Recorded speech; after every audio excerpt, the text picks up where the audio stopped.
You're listening to the ESO Network, your station for all things geek.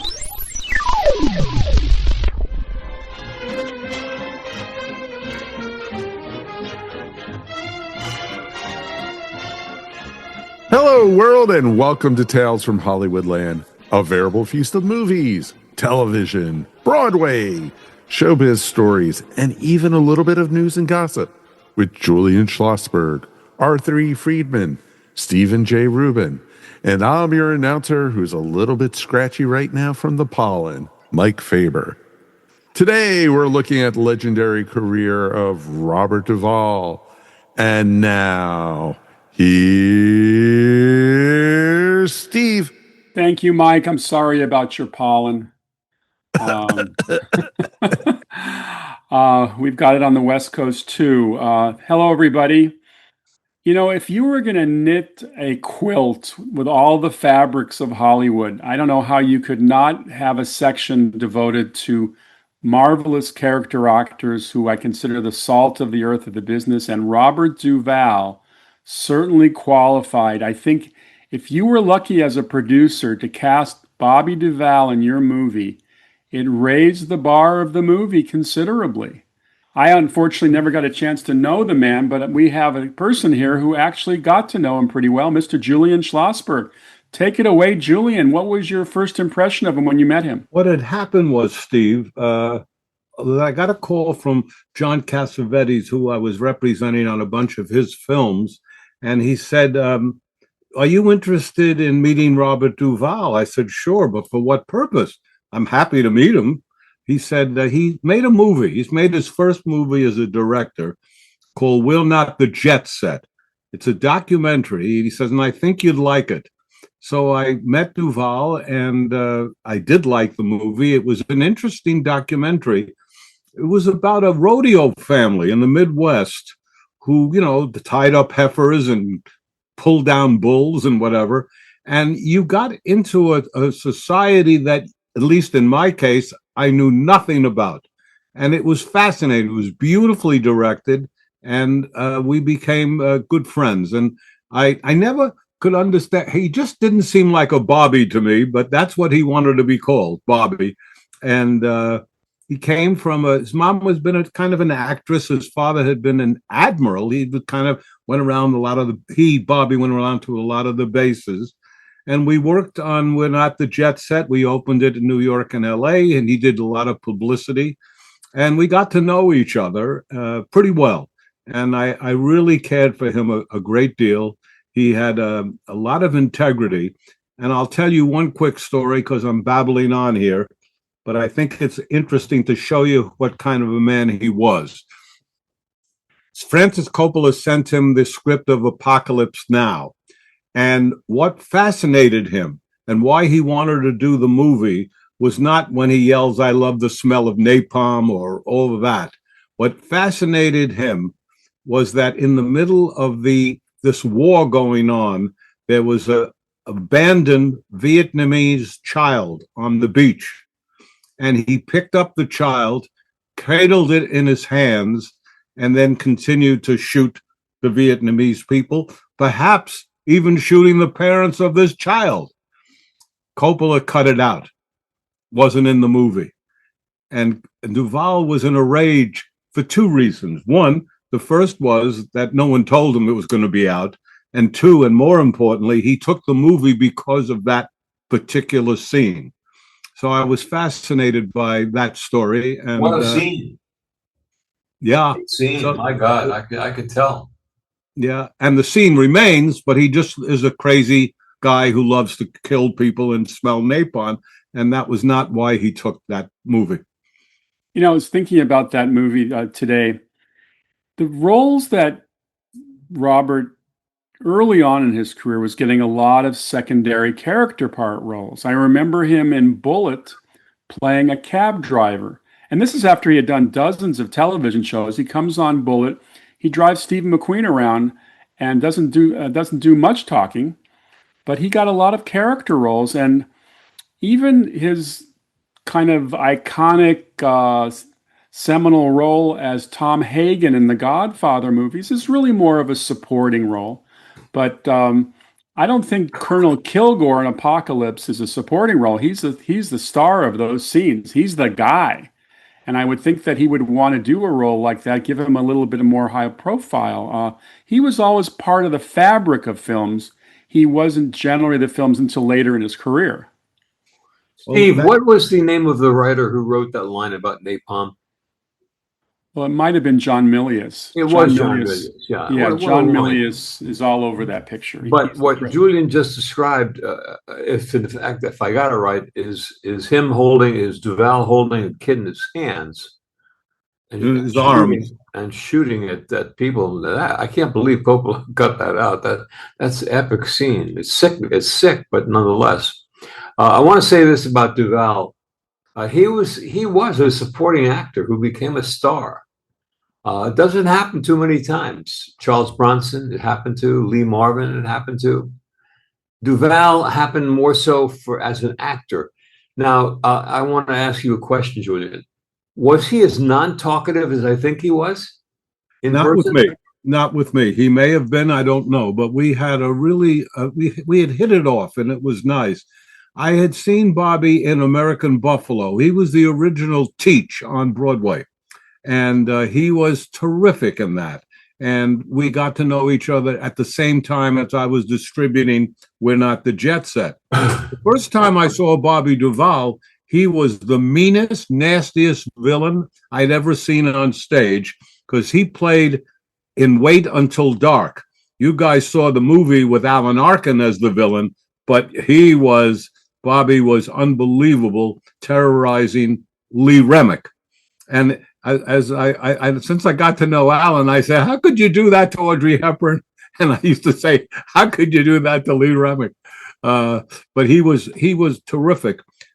Steve, I think Apocalypse Now really wasn't a leading role in this way, even though Brando was in it pretty, maybe, I don't know, 20, 30 minutes. Everybody was talking about Brando coming back. It was, it wasn't a Duvall movie. It turned out to be a successful movie, as we know. It took a long time, didn't it, Arthur? Long time. Yeah, it did. I will tell you another story about Bobby that I found interesting, a little bit anyhow. He was very interested in making documentaries. And if you look up his credits, you'll see he directed about 5 or 6 of them. I don't think any of them were big successes financially, but he loved doing it. He really did. He also had a pretty bad temper and was known, I can't say whom, but he did knock out one of his co-stars in a fight, just knocked him right out. So he is known for many things. But towards the end, when his name meant something in a movie, Steve hit it right. He took a film or a project, and being part of it lifted it. He may not have been a so-called star, but he was a major plus to whatever it is. He gave credibility to it. He was great. But at the end, he told his agent. Both he and Gene Hackman told their agents, don't even send me the fucking script. It's just I get $1 million a week and just tell me where to go. And that was, I heard that from high sources. In Gene Hackman's case, his business manager had stolen his money, and his quote was, "Give me $750,000. Don't send me the script." I didn't know. Right. I didn't know anything about Bobby on that. Duvall was $1 million a week, and don't send me the script.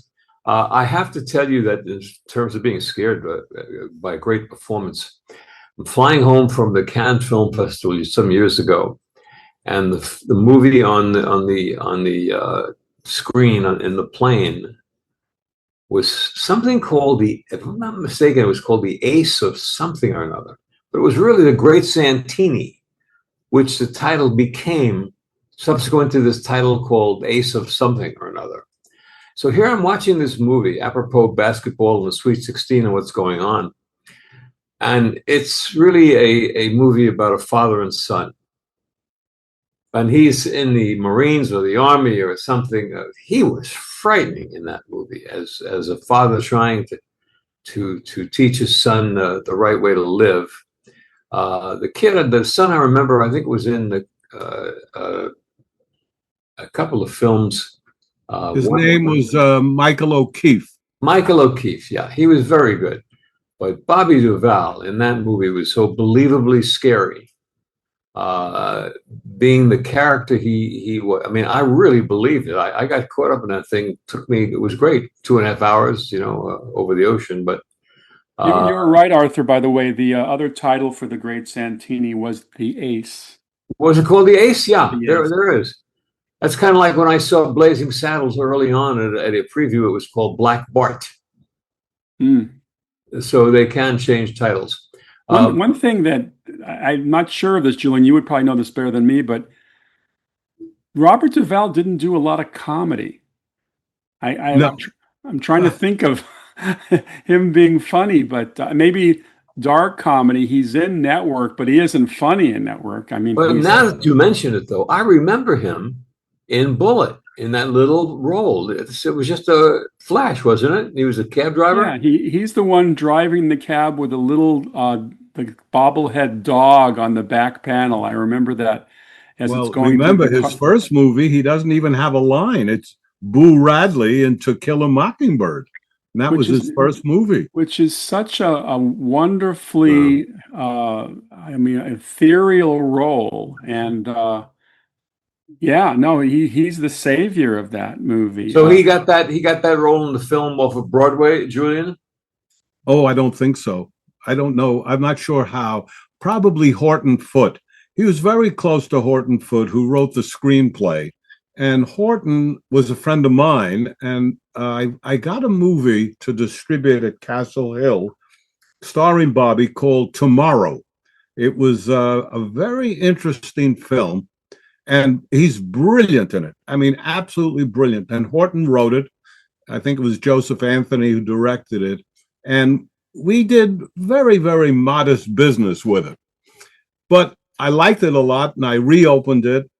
And all of a sudden, it was kind of strange.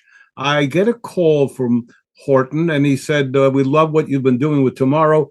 We have a new screenplay we'd like you to consider producing.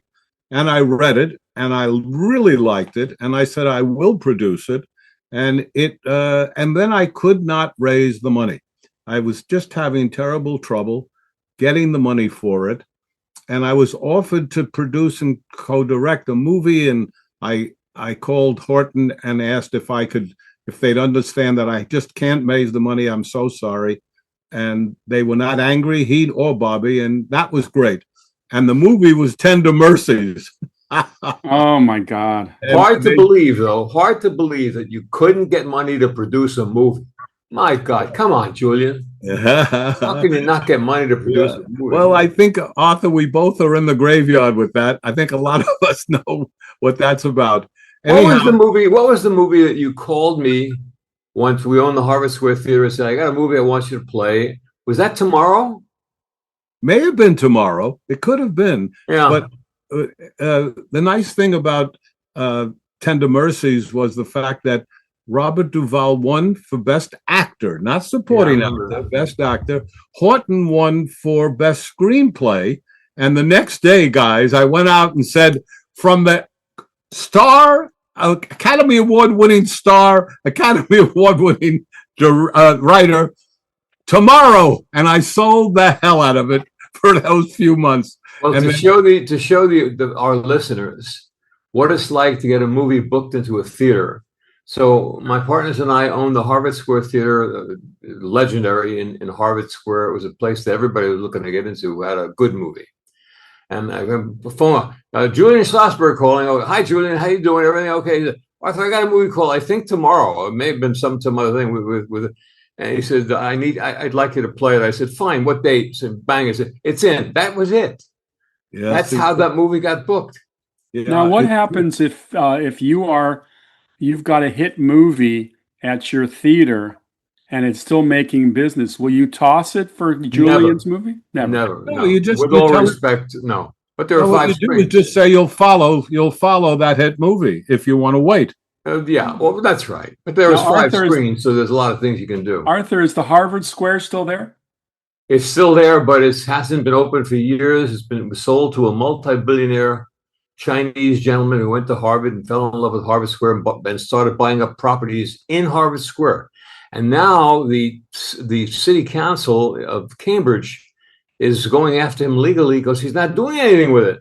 Meantime, it's appreciating value, but Harvard Square is not what it was because it's not only missing the theater, it's missing a lot of places. This guy's bought up. He really loved Harvard, but it's quite a place. And but I'm not sure, Julian, if that movie was tomorrow or something with a great actress with Duvall, Page, Ellen, Geraldine Page. Maybe it was the Horton Foote trip to Bountiful. Trip to Bountiful, maybe that's what it was. Yeah, and that was again Horton who wrote it. Yeah, but Bobby wasn't in that, I don't think. Yeah, but just goes to show you that when you have the situation between a guy who's got a film and a guy who's got a theater, if they're friendly as we have always been, it took a second. There's what's it about? It doesn't make it. If you want it, you got it. So and they were rarely in those cases a contract. You did it on a verbal on the word. Right. That's right. Right. The thing about Bobby, he was also a very principled fellow in many ways. At least I found him to be, and he absolutely would not do Godfather 3. He was very upset. He did not want to come back. He said, I think his quote was, I don't mind getting half of what Pacino gets, but when Pacino gets 5 and 6 times what I'm getting, I can't do it. I just can't do it. But here's something that I actually don't recall. So help me. Was Duvall in Godfather 2? Oh, yeah. Oh yeah. My golly, yes. What am I missing? I loved the movie. How could I forget? Where? Give me one scene, Steve. Well, when G.D. Spradlin, the senator, the corrupt senator, ends up in a brothel, Duvall has to go to the brothel. Got it. Say no more. I remember. Yeah. Well, when you deal with those first 2 Godfathers, there's so many wonderful roles. There's so much great stuff happening, and it was a shame to see what happened with the third one. I ran to see it like an idiot, and was quite disappointed in it. I saw it at an industry screening at the Village Theater in Westwood, and wow, it was terrible. It went over like a bomb. It's just Winona Ryder. That is the other 2 were good. Winona Ryder was supposed to play Al Pacino's daughter, but she unfortunately fell out of the cast, and they were desperate, and they got Sophia, who's obviously a much better director than she is an actress. Winona Ryder is really Wendy Horowitz for all our listeners. Oh, she's lovely either way. Well, after Robert did To Kill a Mockingbird, which was, as Julian pointed out, a dialogue-free role, he comes over to Rod Serling's Twilight Zone. Now, Rod Serling in the 4th season comes back as a mid-season replacement. The series had been canceled, but James Aubrey, the rather infamous head of MGM, was forced to come back to Serling with his hat in his hand to say, I need mid-season episodes, and that's why they went to 1-hour episodes. They did 18 one-hour episodes, and one of them was called Miniature. And Robert Duvall, very much, again, an ethereal presence, kind of like Boo Radley with dialogue, but he plays a very gentle, low-key guy who falls in love with this little miniature figure in a museum who comes to life for him. And he keeps going back to that museum, and he falls in love with this girl. And it's a fascinating episode. The 1-hour Twilight Zones have been somewhat disparaged over the years as being padded episodes, that they're not very good.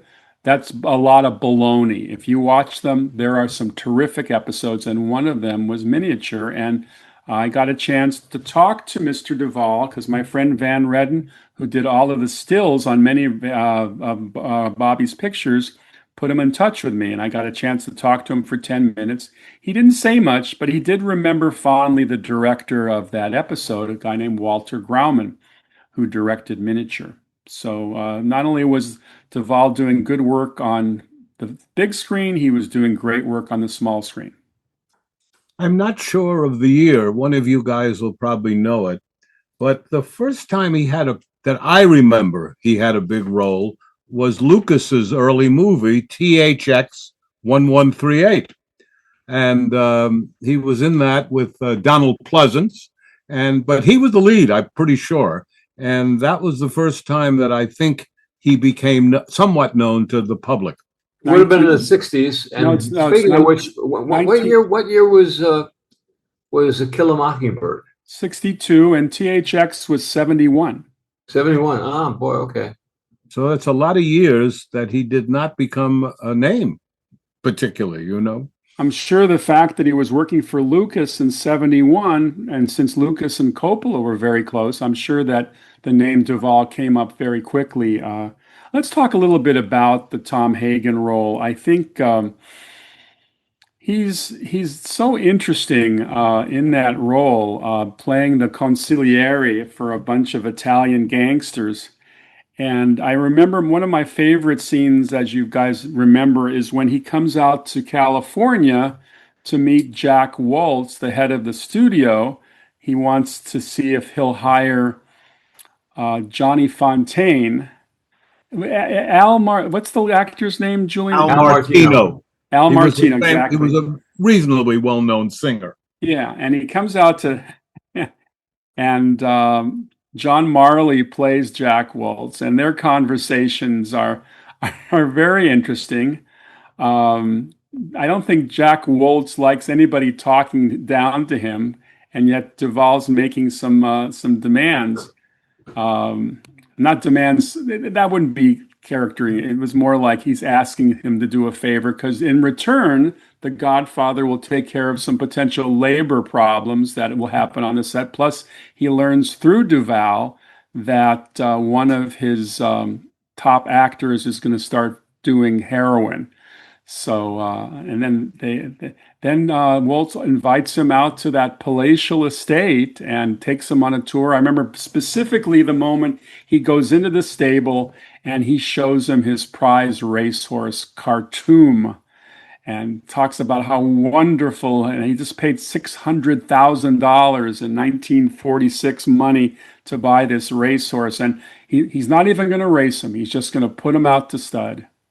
Well, he doesn't quite make it out to stud, does he? No. It's but you know, Arthur, I was told that Marley kind of based his character of Jack Waltz on Harry Cohn.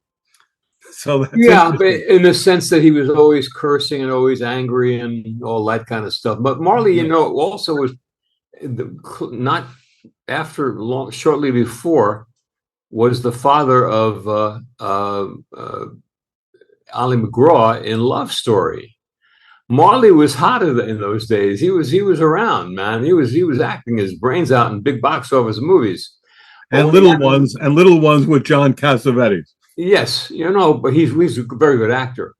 Yes. But he went from this meek father in Love Story to this brusque Harry Cohn type. Tell that son of a bitch that whopped my nerve.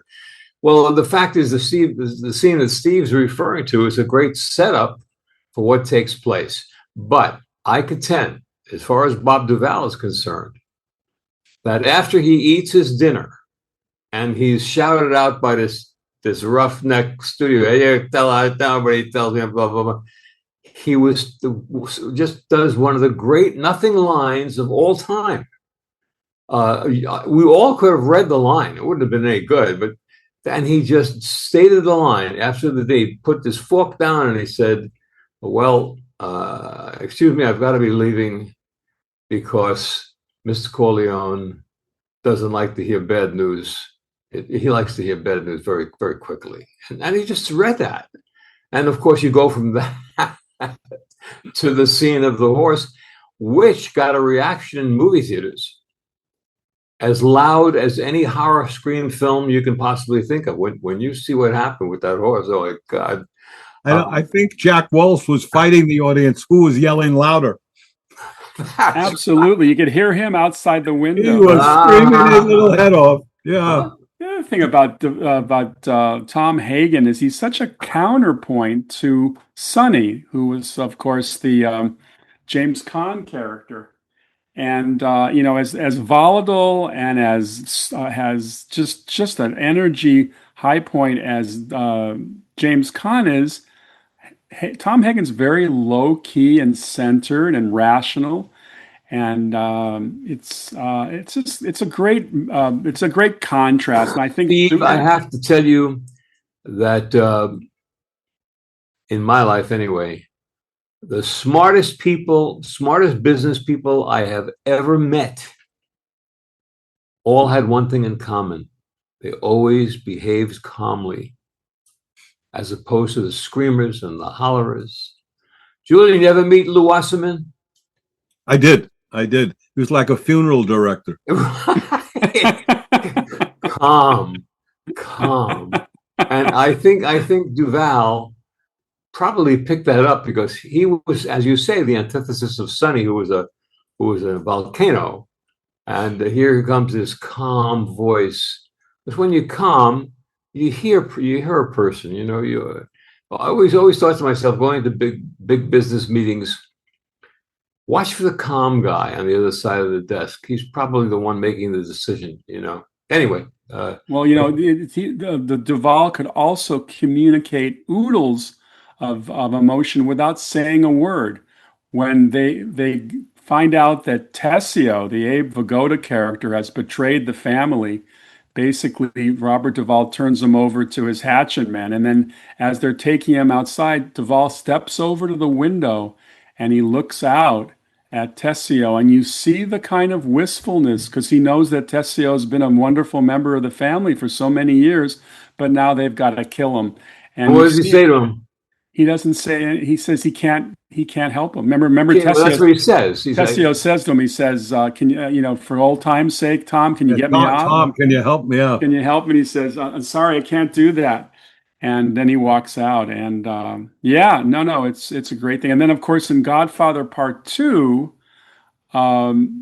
he has a bit more of a combative relationship with Michael. I don't think he has the warm relationship he had with the dad. And basically, at one point, Michael says, "You're out," and it doesn't go well for Tom in that case. I always thought, and of course, you read into it because you get so vested in this, that Tom had hoped, even though it was crazy, had hoped that he would take over. Tom would take over, which of course, it would, if he thought about it, as smart as he was, it couldn't happen. But he probably was at that point the most capable to have taken over. Right. Right, exactly. I wonder if Coppola had anybody else in mind when he was considering casting Duvall, because Duvall was perfect for what he was looking for. Again, being antithetical to all of his sons and stuff.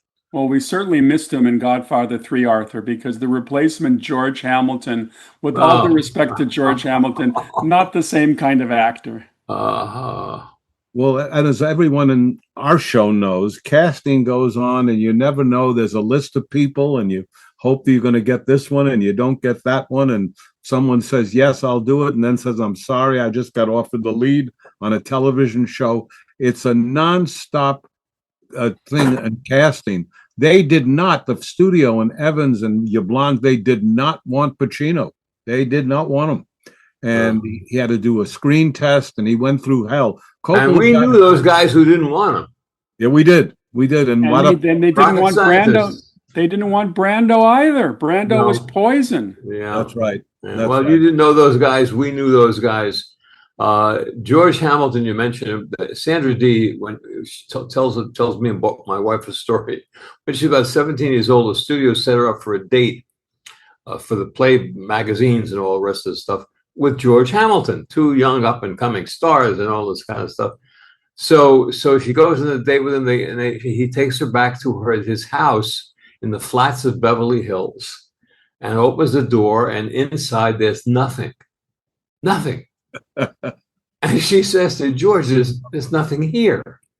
He said, that's not what's important. What's important is that they think that I live here. Well, where do you live? I'm on the floor. I don't know, orange crate. But the idea is that they see me coming out of the flats in Beverly. It's all about but they see, don't you understand? She never understood it. How could anyone? But that was George Hamilton then. The studio had Paramount had a real flop in The Brotherhood, a mob movie starring Kirk Douglas. So they were very. The fact that they made The Godfather is really rather interesting because nobody, I don't think, was that high on making that movie except Coppola, and he got it done. I mean, eventually they all had to say yes to get to okay it, but they were very nervous about it. Julian, as theater owners and film buyers, Julian, you may have heard the same. All we ever heard about that movie coming from months before was it's too long. They're thinking of making it 3 hours. And that was supposed to be a big concern. Never the concern being, well, if it's great, it doesn't really make a difference. But all we heard was it's too long. Negativity was what that was. And by the way, we heard similar crazy things about Jaws. Remember the Jaws things? And Close Encounter. Close Encounter. Let me ask a question. Wasn't the Godfather novel a big success? Yes.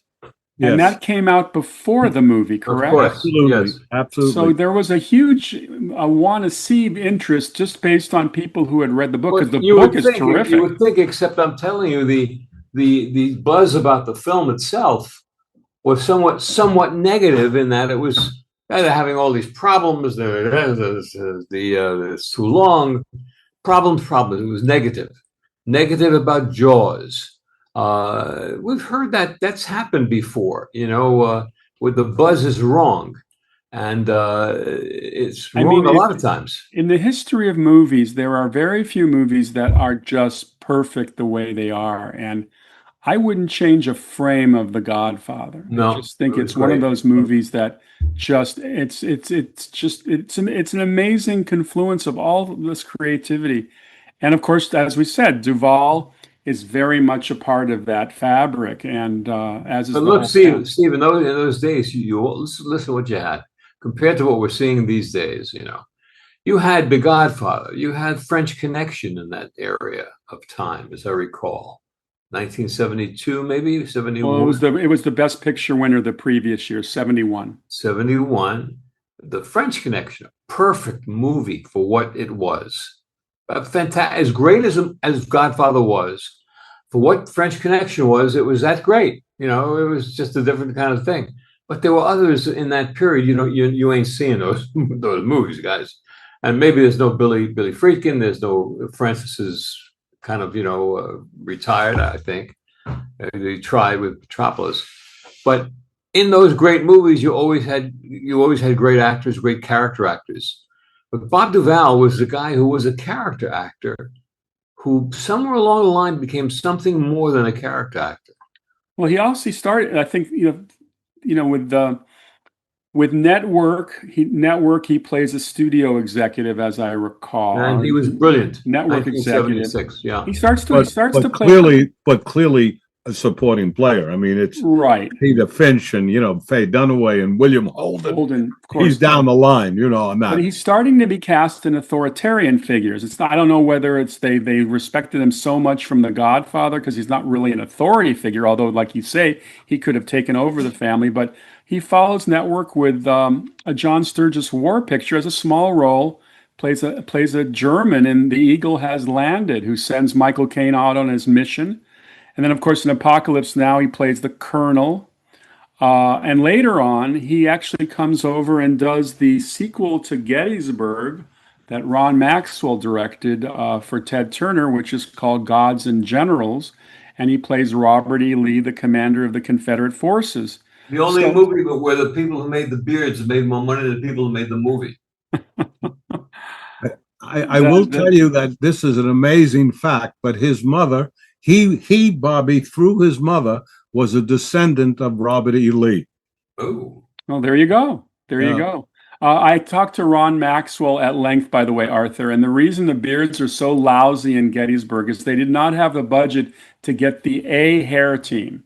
They got the B hair team, and what they ended up with is some of the worst beards ever.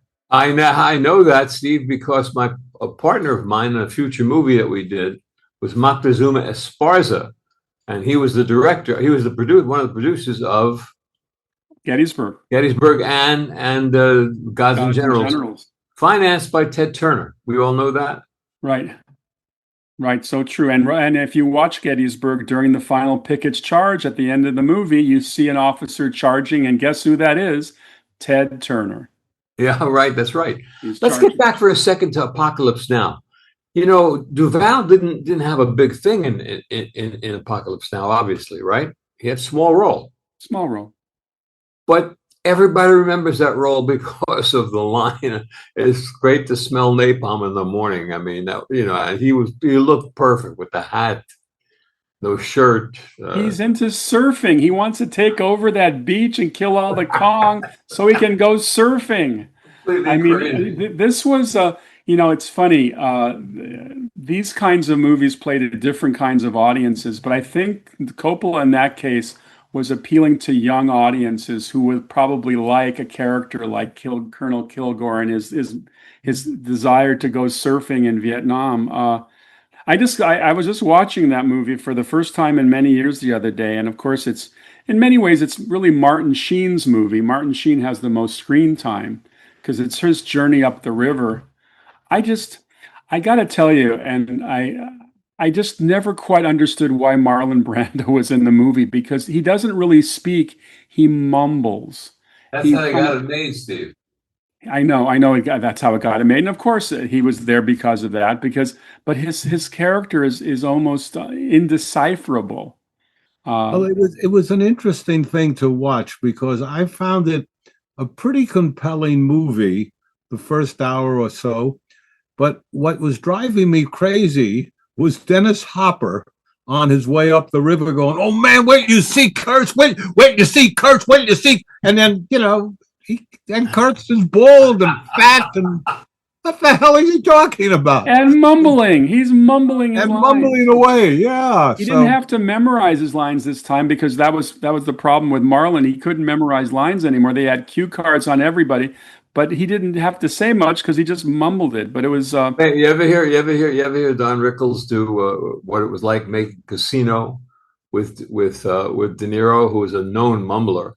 He's always been, in person apparently far more so than in film. But even in film, from time to time, he does mumble a bit.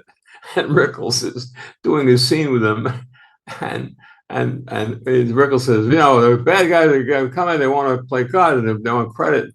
And De Niro responds by going, and Rickles said, "What? What did you say? Cut it out. Next." Yeah. I think De Niro's character got his glasses in that movie from Lou Wasserman. He has got those big, giant frame glasses. Yeah.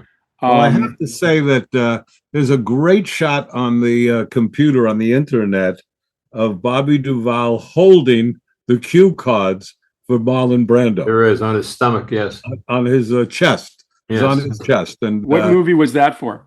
Godfather. For Godfather. Oh, okay. Yeah.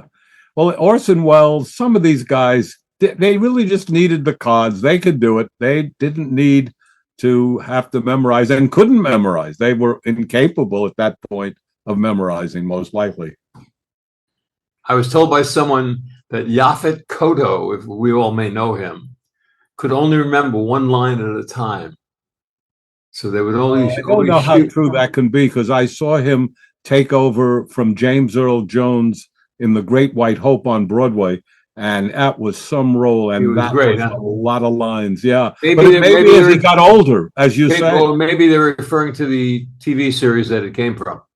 But the cut. He would do one line at a time. That's a whole other thing. Is we take it for granted that in years ago, especially you knew Neil Simon. Apparently, you couldn't change a word of his script. You actually, technically, on Broadway, on theater, you can't change anybody's any writing. The reason that writers will go to theater for much less money is they know that their work will be protected. No one's going to change it without the permission of the writer. And that's why many writers who really could make much more in Hollywood often go to Broadway. They'd rather know that what they wrote is going to be up there on the screen. But quite the opposite in film, where they make a lot of money. Boy, a good writer makes a fortune, and they can do everything they want with their words, and they do it. That's right. That's absolutely correct. But it is interesting.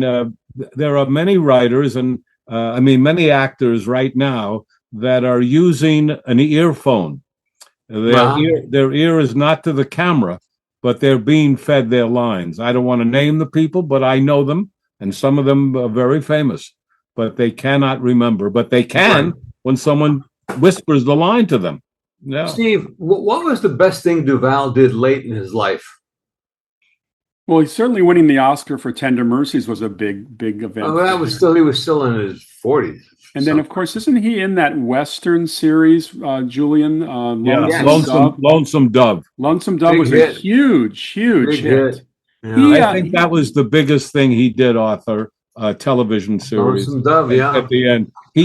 He worked all the time. He acted in 145 movies. 145 movies. But it's important to point out that many of them were not big successes at the end of his career. He also became a tango expert. He really learned the tango, and his last wife, who I think fourth or fifth wife, was also a tango. So they had the tango in common, among other things. The tango, of course, great tango movie of all time was Sense of a Woman. Sense of a Woman. So this is the funny story. So we're living in Brentwood. There's a pool, people. It was great. So there's a girl who was a reader, and every time you see on a weekend, she's reading a script, standing in the pool, reading a script on the pavement. That was what she did. Anne, her name was. And one day I said to Anne, this is like 10 years after scenes from a wedding. What was the tango movie, Julian? Sense of a Woman. Sense of a Woman. Yeah. So it's now 10 years later, and I looked down at her. I said, Anne, I'm just curious. What's the last great script you read? She reads all the time. She says, Sense of a Woman. What? That's 10 years ago. You haven't read a great script? She says, that's right. It's been 10 years since I've read a great script. That was a great script. That tango thing was great, no question about it. And I have read about Duvall with the tango. He got into it. It's quite a dance, by the way. Very did. And he also got into jiu-jitsu. He was a very physical guy, as I said, with a father, an admiral. He had a lot of that kind of physicality. I think the best screenplay I ever read in my life was Goodfellas. It was just fantastic. And Nick Pileggi knew that world, and the script, it just was the best. Unbelievable. Yeah. My favorite script to just hear the dialogue sing is Get Shorty. Great script. Fun. Scott Frank, based on a novel by Elmore Leonard. Get Shorty, hysterical. It was a great. Forgive me for departing here. It just reminds me, one of the great little movies I've ever seen, but it just collapsed at the end, and I found out why from the producer, because they ran out of money, literally, was a movie called The Cooler with Alec Baldwin. Yes, the actor from Fargo. William H. Macy. William H. Macy. I mean, folks. My friend directed that because my daughter's second grade teacher was married to Wayne Kramer, and Wayne Kramer directed that movie. That is a real hidden gem. I actually saw it for the first time on New York's East Side. Does that take place in Las Vegas? Takes place in Las Vegas. Alec Baldwin is the head of the... One of the great little movies of all time. And I asked the producer, met the guy, said, what happened at the end? And he said, we literally ran out of money. We had no money to do anything. So that might be one of our shows for the future. The best little movies. Best little movies in the West, yes. Well, that's one of them. As opposed to the best little whorehouse. But that flavor, the flavor comes from Get Shorty, which is a great movie. Dennis Farina was great in anything he ever did. Hackman. Oh my golly. Oh my God. I make feature motion pictures, no TV. That movie is so much fun. So speaking of movies, let's do our little segment where we can talk a little bit about the movies that we've seen recently. Oh boy. I have one that I cannot believe how much I enjoyed it, and I had avoided it when it first came out. And it's called The Young Philadelphians. Oh, one of the great terrible movies of all time. Is that Paul Newman? It was. But listen to this cast. It looked like they got almost every contract player that Warner's ever had at that time. But it's Barbara Rush, who's quite beautiful in it.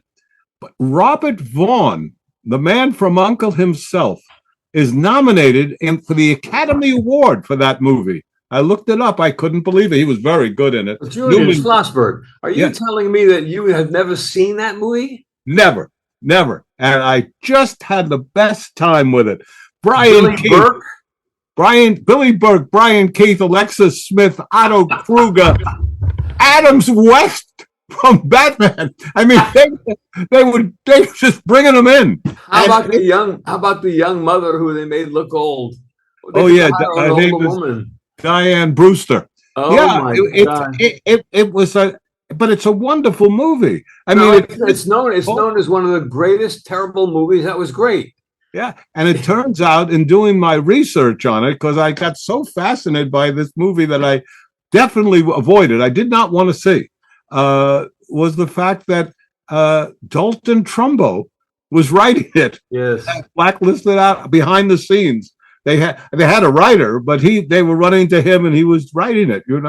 I just want to say that in all my years of seeing movie stars, whoever they may be, one way or another, New York, LA, wherever, as beautiful a movie star as I've ever seen is Barbara Rush. And no one is going to debate that in person. She was unbelievable. She's pretty good in The Young Philadelphians on film, too. Beautiful. She's just beautiful. She has a momentary dalliance at the beginning of The Young Lions with the blonde-pated Marlon Brando, which I always enjoyed. She dallied with Marlon? I'm sorry? She dallied with Marlon? Well, they're frolicking in the snow. This is 1958. That's about as dallied. Well, I think Young Philadelphians, I don't think it got into the 60s. I'm quite certain it was the late 50s. Oh, I think it's 58? Probably 58, 59, maybe early 60s. But I will say that, once again, Paul Newman proves how sensational he was, even as a young guy. Somebody up there likes me, and this movie, he's so good. And again, doing the research, because I had avoided this movie for half a century, I was interested in finding out that his mother, Paul Newman's mother, said, "That's my son. Forget all the movies you've seen him in. He's that man in The Young Philadelphians." And you know something, what you left out of all things in that movie? Because you couldn't be sexy in 1958, really. A lady named Patricia Neal in that movie. Alexis Smith. Alexis Smith, yes. She was great. She was. And she really wanted Paul, but she also knew not a good idea. Oscar, what's his name? What was the guy's name? Otto Kruger. Otto Kruger. Hey, everybody listening. The Young Philadelphians, 1958. Julian hit on one. I'm telling you. You look at it and you say, "This is really good. It's so good." Every time I see it, I keep looking. Yeah. Well, I caught a new one for me that is really an old one for you. Turner Classic Movies runs 31 days of Oscar before the telecast. So they run a lot of movies that won Academy Awards. And I'd always heard about a movie called Come Back Little Sheba with Shirley Booth, and I'd never seen it. And I said, no, I'm going to sit down and watch this. And I was totally charmed by Shirley Booth. Of course, I remember in the 60s, I watched a TV series called Hazel, where she was the comic relief as the wisecracking maid. But this is such an unflattering role for her. She plays this kind of frumpy housewife who's married to Burt Lancaster in a very mannered role. But it's a darling little film. It's not a very happy film. Did she win But the Academy Award for that, she Steve? won Best Actress that Yeah. year, 1952. This Yeah, is I the became year very that, friendly She with originally her. done it on stage. She had done it on stage. and won the Tony for Best Actress That's right. on stage. And then apparently movies were never her thing. She loved the stage, TV, but I think she only did 3 or 4 more movies, and then she was done with the movies. But it's one movie that I thought was terrific. And the other movie I saw this I week, became friendly with the girl in that movie, who is known as Terry Moore. who is known as the only 80-year-old, 18-year-old girl. She always thought she was 18, even when she was 80. And Terry Moore was Right. attractive at 80 years old, very attractive. She was great. Nice person. So what movie are you going to mention, Arthur? Of all movies, I'm going to mention one that's rather obvious, but I hadn't seen it in quite some time. And I happened to catch it at the beginning, and I just looked at the screen and I just said, fuck, this is so great. It's unbelievable. It's called Patton with George C. Scott. We all know how great it is. But I hadn't seen it in quite some time, and it's still as great. They just nailed it. Franklin Schaffner, who directed it. What a movie. What a performance. What everything. The music. Jerry Goldsmith, Steve? Jerry Goldsmith. I think he won the Oscar that year, as did the picture. George won the Oscar, cinematography. I'll mention it later, but it's the subject of my podcast this week. My friend Avi Hearn, who you know, and my friend Rory Elward, who's a military consultant to the movies and TV, we analyzed Patton. So we were kindred spirits. I'll try to listen to that because I tell you, the movie blew me away when I saw it. Literally blew me away. And it did this time, just about 7 days ago.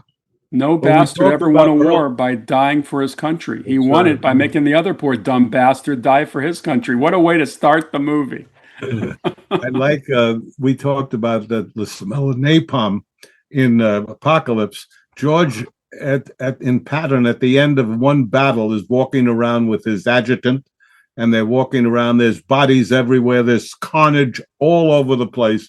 And George looks up and says, God help me. I love this. And you believe them. And you believe them. Yeah. Mike, what about you? What was the last picture you saw? We actually went to the movies on Saturday night, and we actually went to go see Project Hail Mary. Hey, tell us about that. Mike, I want to hear about that. It was a wonderful film. It was one of the best films I've actually seen probably in the last 2 years. Wow.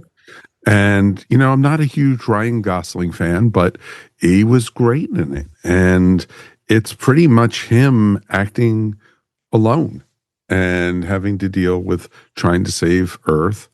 And it was a great film. What's the hook in the movie, Mike? It's basically hope is the hook.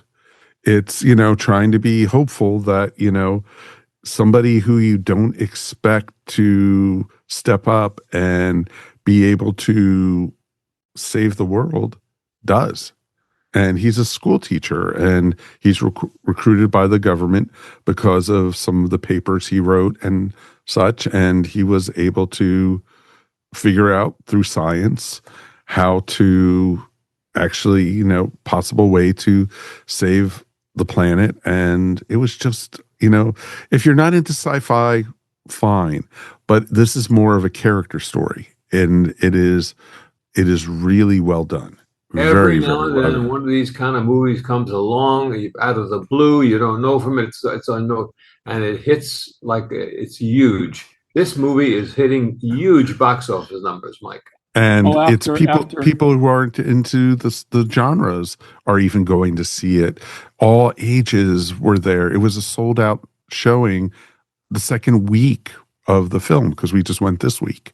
So would you say it's an improvement on his performance as Ken and Barbie? Do you think it's a little bit more deep? You think?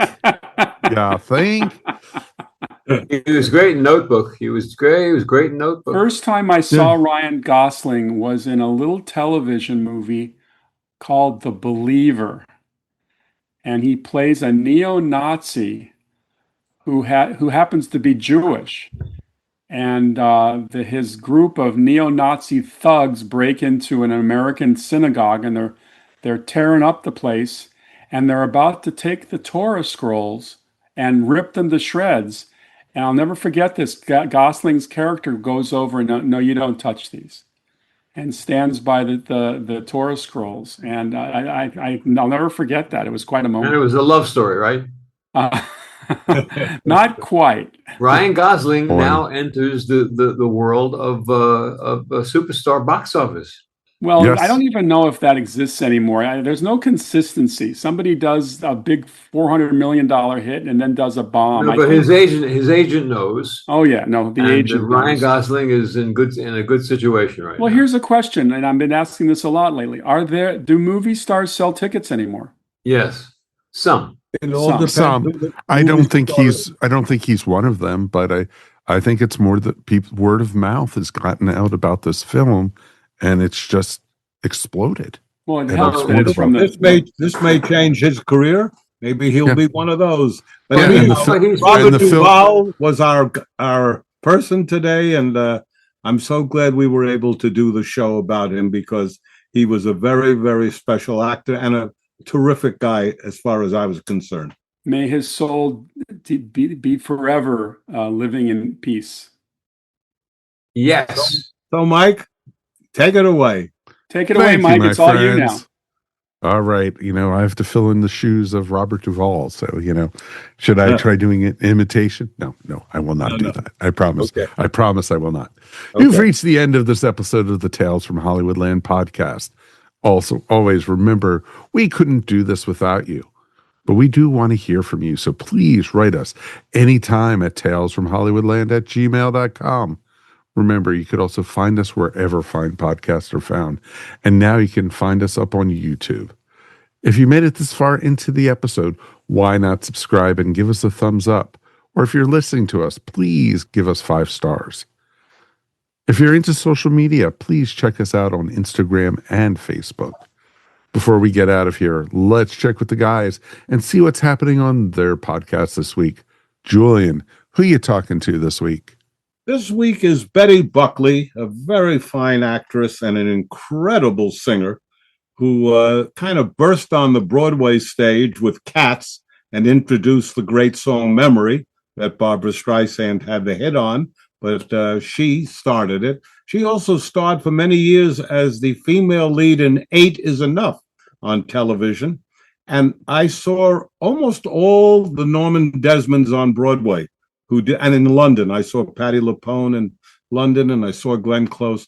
But her version of Norma Desmond in Sunset Boulevard is incredible. And one of the great reasons was she didn't play her crazy at all, but she played her as a has-been, and it was poignant and beautiful. So I'm glad she's going to be able to talk with me on this week. I'm looking forward to hearing that one, sir. Steve, what's happening over on Saturday night at the movies? Well, as I mentioned, we're doing a tribute to Patton, which is 56 years old this year. And I started doing research on this movie back in 1974, 4 years after it was released. I spent a lot of time with Frank McCarthy, who was a brigadier general under George C. Marshall during World War II. And he was the prime mover to get a Patton movie made during the height of the Vietnam War, which was very challenging because Francis Ford Coppola, who later shared the Oscar with Edmund North for Best Screenplay that year, he wrote that very arresting opening we talked about, where Patton stands in front of his troops. And the director at that time, William Wyler, before Frank Schaffner, did not like the script. And they brought in another writer named James Ruffin Webb to write the screenplay, who I worked for briefly when I was a college student. And no actor in Hollywood wanted to do the James Ruffin Webb script because it was considered too patriotic during the height of the Vietnam War. So thankfully, they went back to the Coppola script, and Wyler dropped out because of physical difficulties in handling a big location shoot like Patton, and they got Frank Schaffner. So we talk all about the making of Patton and its legacy. So very quickly, guys, I heard somebody the other day on television say, that what they're trying to do today with whatever they're trying to do, that Patton was the real deal. He was that guy who a lot of people today would perhaps like to be, but he was unique and extraordinary. I look forward to your show. What day does it drop? It's dropping this actually dropped yesterday, Sunday, so it's on right now. Yeah. Okay. Excellent. Find it wherever fine podcasts are found, folks. Steve is even up there, so it's perfect. So you definitely could do that. Awesome, folks. On behalf of Steve, Arthur, and Julian, thanks again for listening. This is your producer and announcer, Mike Faber. We'll see you here next time on Tales from Hollywoodland. Your Hollywood adventure starts right here.